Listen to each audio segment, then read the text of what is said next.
welcome to the podcast. I'm so honored to have you. Hello, Esther. Thank you for having me. Honored to be here.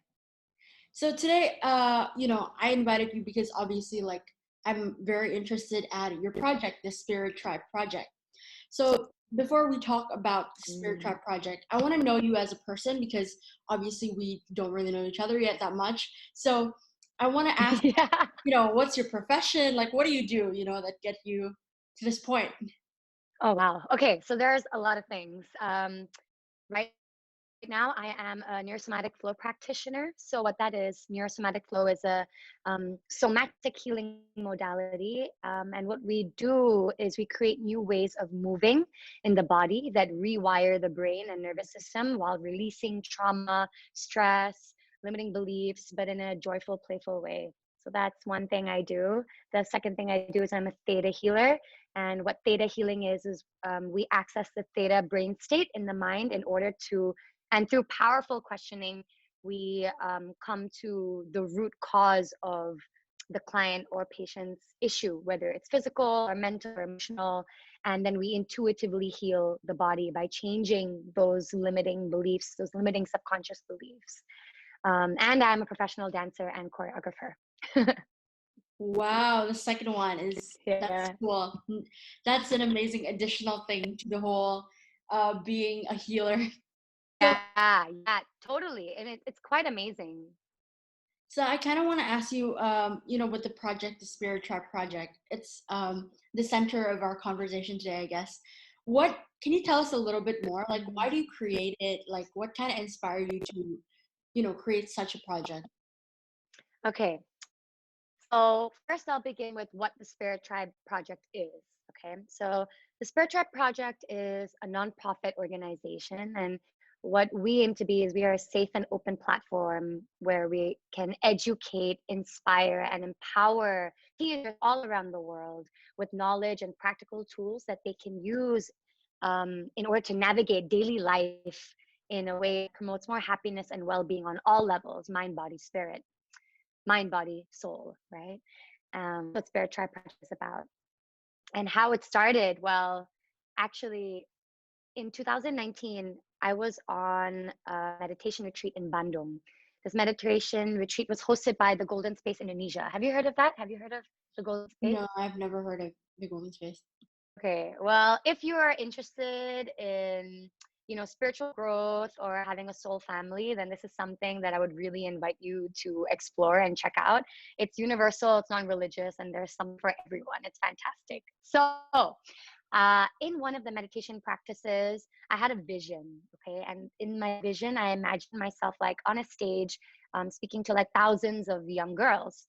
And I didn't really understand what that was about, and so I just put it aside. And then in early 2020, in early February, I was invited to speak at an international women's conference in Bangalore. And this conference was amazing. Basically, it was organized and hosted by the Art of Living Foundation.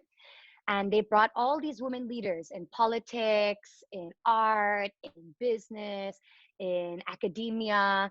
And what they did was just engage in very meaningful dialogue. And they had a lot of sessions that amplified this message of peace, of compassion, of empowerment, and service to society.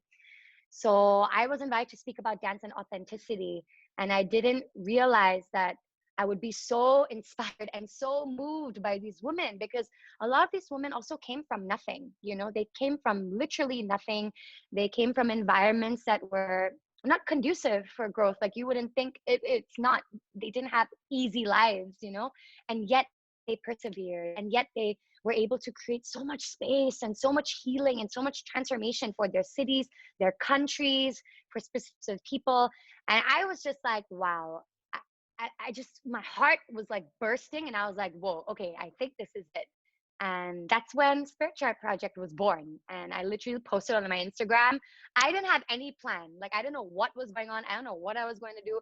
I was just like, okay, you know what? I think I'm just going to open a space, and we're going to meet once a week, and it'll be kind of like a sharing circle. And kids can just come in for like 1 to 2 hours and just share. Like, they can talk about their obstacles, their realizations, their experiences, their feelings, whatever, whatever that comes up. and I could also call professionals to come and teach and share their knowledge and their practical skills. So that was the plan. And then COVID happened, right? And then we were all forced to stay at home and locked down, and there was so much fear. And then I was like, okay, I have no idea what to do. And so I intuitively started just asking myself like for directions and for guidance. And I met two individuals that just they had the same we had the same aligned values, even though they're completely two different completely human beings. Like one person, Simran, she's a nutritionist, she's a registered nutritionist, and the other girl, Aina, she has a background in child psychology, and she does a lot of work with children, like preschool children.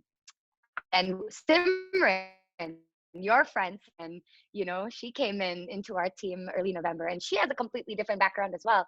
And things just kind of, we went with the flow, and then we built this beautiful partnership, this beautiful relationship. And we even had a camp last year. We did a 3-day camp called Listen, Lead, Love, and that was amazing.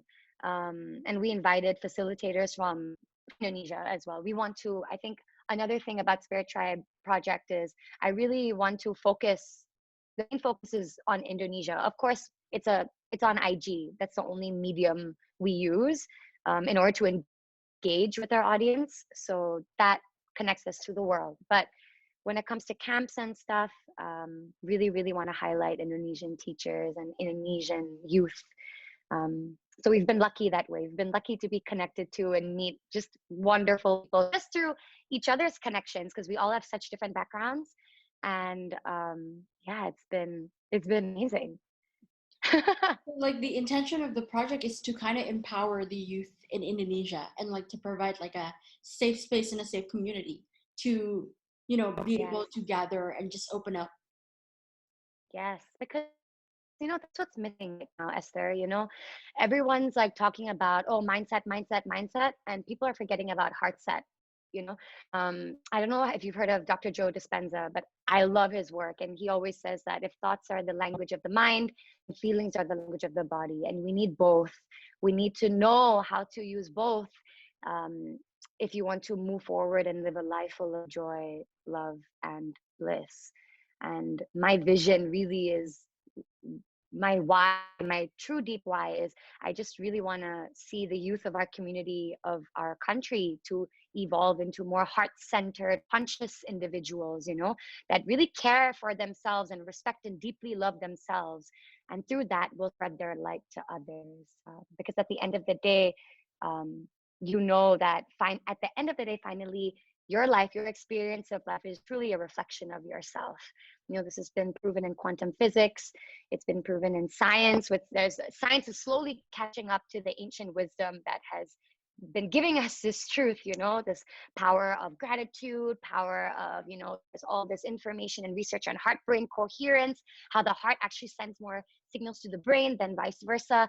We're just much more connected to each other and to this planet and to ourselves than we think that we are. But it's not easy, right? Because the things that teenagers face today, what they face today, is very different than what I used to face back then. So actually that's my following questions, because you mentioned like a lot of things kind of changed and circumstances changed, so that the challenging problem that people back then faced is definitely not the same thing. So what are the most common problem that you normally hear teenagers talk about these days? So I like to say that we live in a world that rewards flawless masks. We all have been programmed to be result junkies. It's all about the result, and it's not so much about the journey. And with the fact that we didn't have it's really interesting. I was just researching on this a couple of days ago, and I found there's some data that signifies some sort of correlation between mental health issues and also the the market penetration of iPhones. It's quite crazy to see there's a link there as well. But basically, the teenagers now, with all this media and so much influx of information, just makes them feel even more lonely, even more anxious, depressed, and it undermines their social skills and even their sleep. Apologize, I think that's my phone, but yeah, ignore that. So yeah, like they grew up with cell phones and they had an Instagram page before they even started high school. Like, you got to think of that, right? Before high school, they already have their own Instagram page, and they're already being told that this there's this individualism that they are living towards, right? And that actually becomes a trap, because when we're too individualistic, then what happens is we start to separate ourselves from other people. We start to judge more and accept less. And that's what I see. And this causes so much disembodiment and so much numbing. So instead of dealing with their insecurities and issues, you just scroll, or you just watch Netflix, because there's just so much distraction for you to numb yourself with, that it doesn't even give you time. You feel like you don't have the time to even look within. And as you grow up, then you realize that every single answer that you are looking for is actually within you. So, but there are good things as well. So another thing that I've noticed that's different with teenagers now is that they're way closer to their parents and way more open to their parents than we were, than my generation or the generations above were. And I think that's a strength as well. That's why in camps that we do, we always try to have a module that incorporates the bonding and the relationship between the kid and their parents, because that relationship is so important. And if that can be nourished, if that can be guided, if parents and their kids can really, really come together and have very open conversations uh, that have no fear, or that don't have any fear or resistance, then it just allows for the kids to really blossom and bloom, because there are a lot of people say that, oh yeah, the generation now, like, they're so lazy, they want instant gratification. But I actually think otherwise. I actually feel like the youth of today, what I've noticed is that they work really hard. you know they work really hard, and it's just about providing a space where they can recognize and determine whether they're putting their energy in the right place. And that's what we hope to do as a community and as a tribe as well. It's all about awareness, right? At the end of the day, the reason why we get hurt, the reason we feel lost, the reason why we feel alone is because we don't know what's going on. We don't know who we are. We don't know what the purpose of anything is, and so we feel lost. And we get hurt, and we don't know how to move past this suffering, right? So by tools, by giving information, knowledge, education that don't get in school, I really, really hope, we as a team really hope that we can empower these children and these kids to really take responsibility for themselves. Start taking responsibility from yourself. The earlier you do that, the earlier you recognize the power lies in your hand, the choices lie in your hand. Basically, like, I understand what you were saying, and I actually kind of agree with what you said about um, the numbing pain. And kids today, I guess social media is kind of, it took over as a sense of entertainment and numbness and like individualism, which is good in a way. But I kind of want to ask you, because I feel like there's not necessarily a solution to like not having kids understand the development and the fast growth of today's entertainment industry. Not, I mean, you see a sixth grade, a fifth grade, and they already have their phones, and you know what I mean, like it's a very fast moving Yeah. type of world. So, well, I imagine it as like a circuit breaker, like just like a circuit, that keeps on going, and a cycle that continues. But for you, because Mm. I feel like you've known the solution to kind of tackle this issue. I want to ask for you, what do you think are some, Mm. not solution, but some suggestion for the circuit not to continue? So like when I see, for example, like, oh, when I feel really numbed and all I have is social media, how do I just instantly turn that off and be like, oh, I'm gonna live my life? Because if you say that to a teenager, I feel like no teenager is gonna agree with you. Do you know what I mean? So I want to know a little bit about that aspect Mhm. and the practical measures. Totally amazing, so amazing, and it's true, right? The thing is, see, I really do believe that we are all in this continuous cycle of change, and what happens is we tend to categorize things problems, and then we need to fix it, or a problem and then find a solution. And what I want to reiterate and be very clear about is that there is nothing to fix. There is nothing to find a solution for. The only thing that we can do right now is to wake up. The only thing that we can do right now is to bring awareness to be able to really look at yourself and look at your life without judgment and without resisting, and to be able to accept what is going on in your life right now and understand why you do the things you do, and then take responsibility, and then from there take massive aligned action towards the things and the person that you do want to become. And all of that stems from awareness. We all need to create that awareness, and that awareness can only be created if we slow down. We have to slow down. Okay, that's the thing. And the best way to learn from this, or the best place I learn from this, is actually through nature. You know, nature is continuous cycle of change, continuous cycle of change, just how the earth continuously revolves around the sun and gives us night and day and gives us all our seasons.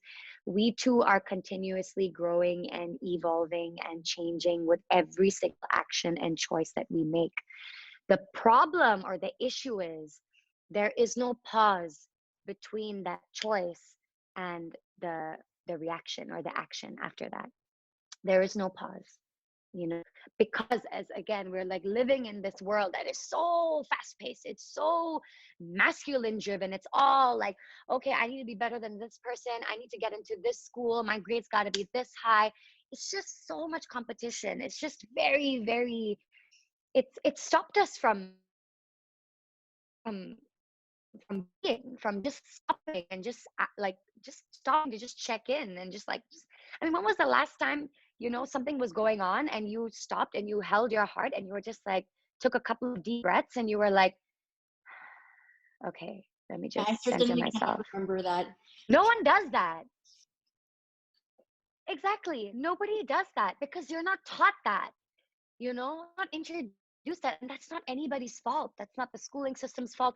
It's not anybody's fault. It's just been lost in translation through the history of how our communities and how our societies have been made. It's just been very masculine driven. And that's why, like, I COVID-19, honestly, given the amount of people that have suffered and have experienced pain, there's been a lot of blessing as well, because it really made everyone stop. It made everyone pause and ask themselves the question, like, okay, do you actually really like what you're doing? Like, what's the point of your job? Or like, are you really overworking? Are you burning yourself out? Like, questions that perhaps, because you're living in this world where you're just trying to be the best. You don't want anyone, you're so afraid of being vulnerable, you're so afraid of being judged, that you just block yourself out from all these questions. You block yourself from your heart, and from your which is the seat of your intuition, the seat of your true voice, your inner compass. I mean, if you look at any of the most successful people in the world today, they all talk about intuition. They all talk about how intuition beats intellectualism.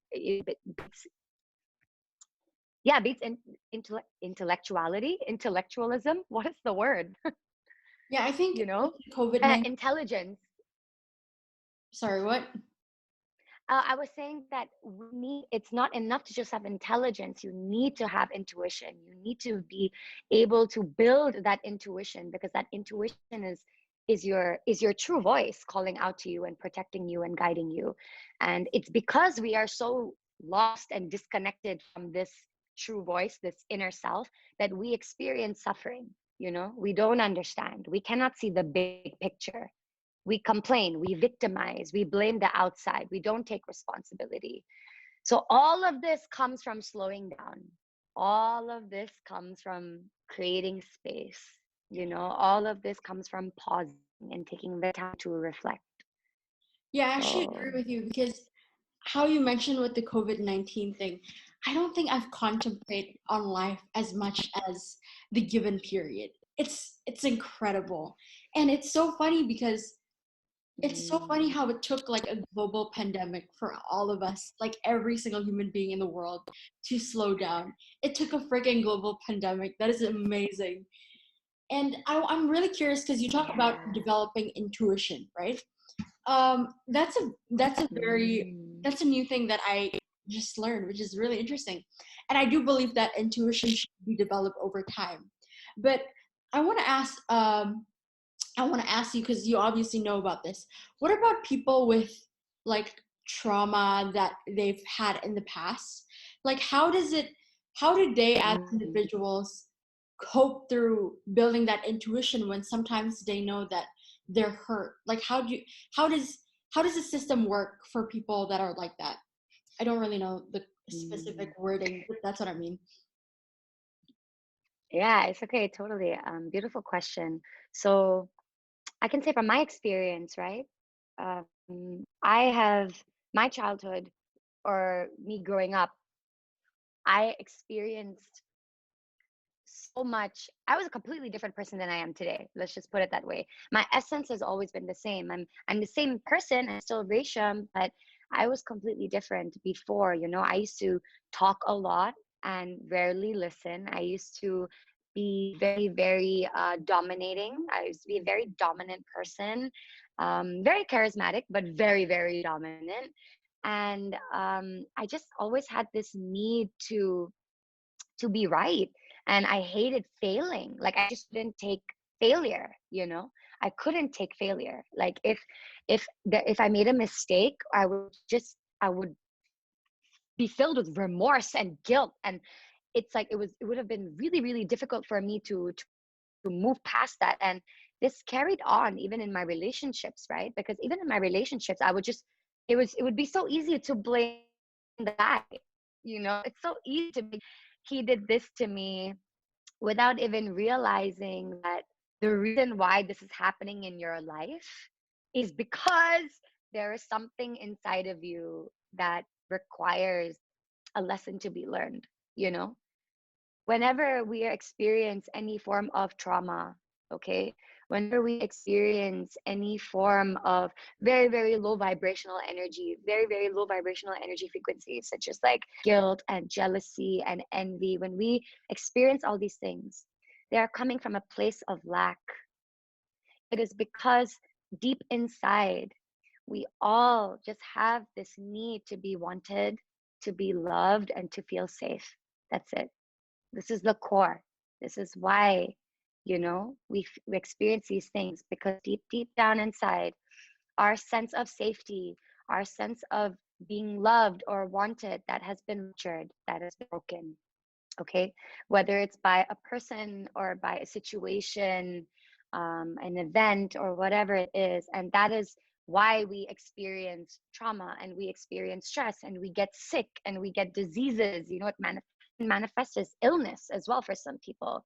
I know people that have cured themselves from cancer just by going down into the emotional root and figuring out, like the reason, like why is it, like what is it that's giving them this feeling of this anger. Because at the end of the day, you have to believe that, or I believe that, everything is connected.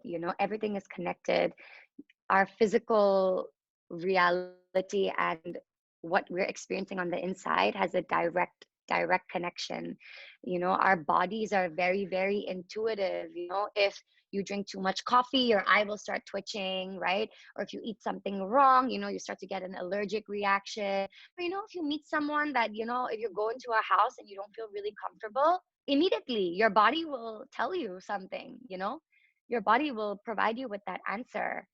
But as you said, like the problem is, given society, given the way the world works, it's very difficult to tap into our tap into that quiet space, to tap into our bodies, really, to go inside the mind. And we can do this through practices like breath work, practices like meditation, like visualization, like journaling.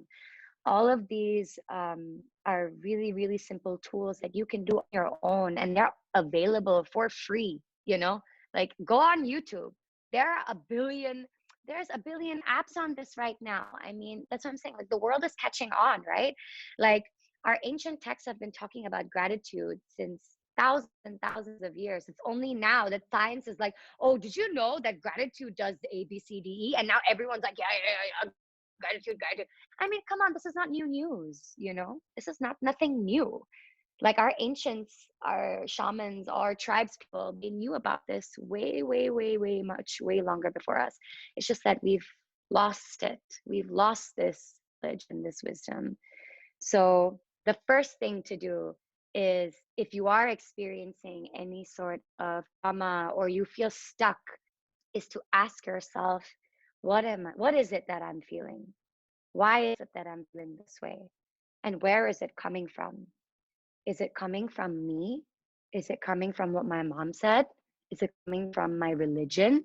Is it coming from my culture? Is it coming from society? Because many times the things that we carry, it's not even our own, It's not even our own beliefs. It's other people's beliefs. It's other people's expectations of what happiness or success or love is. And that's when we experience conflict, because we can't listen to the inner voice of reason inside, your true voice. Wow, that's very insightful. I'm literally just like kind of processing whatever you said, because I feel like I've heard a lot of things about just healing and like meditation, but I've never understood to the depth like what you talked about. This is so cool. I'm so glad that you're speaking today, because then everyone else is going to be listening to the same thing. So I want to ask. Me too. This is so interesting. It's not even a joke, because I'm so serious listening to you, because like I actually want to know more, and I don't really know a lot. So I'm just kind of like listening to you as if you're teaching. So I'm like, wow. No, and also, like, just to add, right?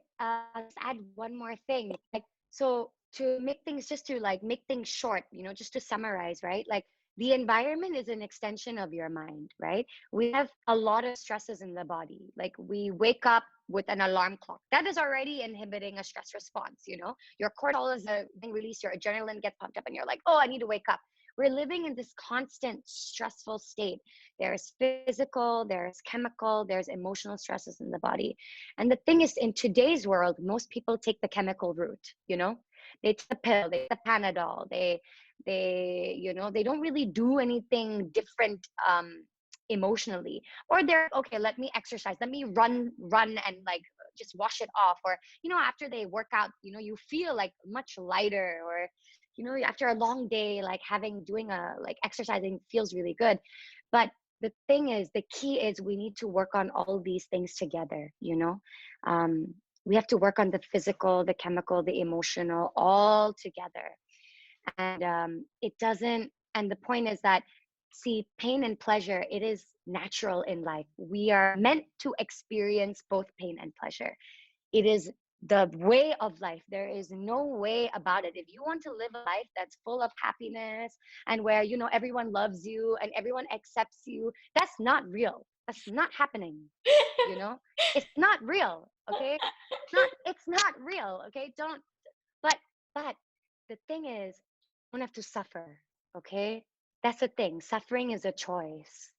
And Spirit Tribe Project, the purpose of all this is we just want to be able to give teenagers that space where they can make a choice, where they can make a choice and understand that pleasure and pain is very natural, and that it only turns into suffering when we cannot accept the moment as it is. We cannot accept the situation or ourselves, or what we've done as it is. That's the only time it turns into suffering. So, Resham, I want to ask, just to kind of close up, because we've already talked a lot about just SpiritTribeproject and healing and all that.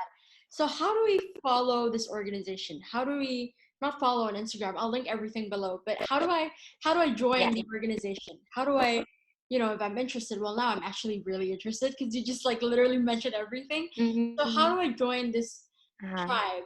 How do I join this tribe? Okay, so simple. Just follow us on Spirit Tribe Project. So last year was actually our first year. We just launched last year. So there's been a lot of testing and exploring.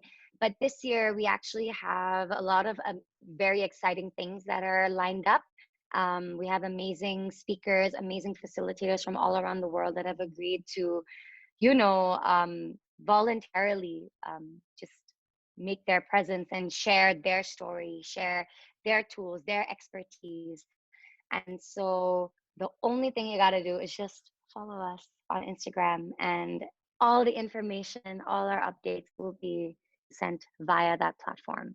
So I'm also curious if you have any because now it's a global pandemic and nobody's really doing anything that involves gathering. Do you have some sort of like a Zoom seminar or something that like we can follow and catch up and see? Yes, yes, definitely. So if you do follow our IG page, then you will see that every month we actually invite different speakers, professionals in their field, expertise in their field, to share just golden nuggets about a specific topic in question. For example, February is all about sleep.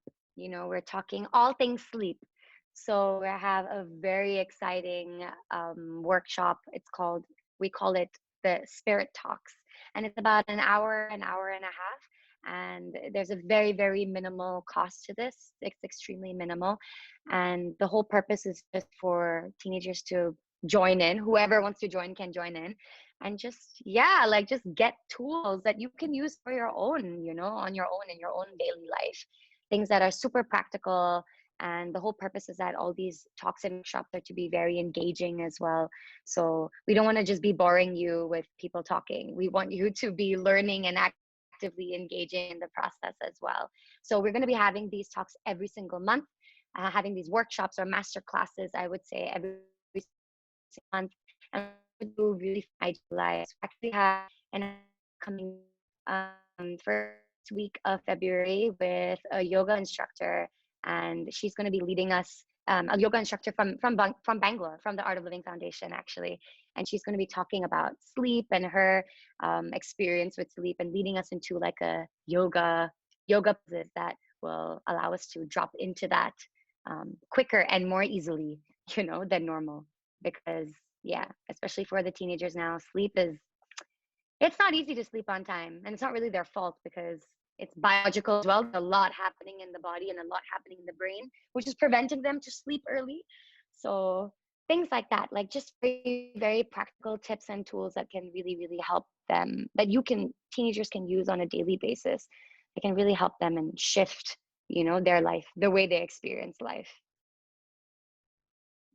That's interesting. Okay, I'll keep that in mind. And for everyone who's listening, check out Spirit Tribe Project.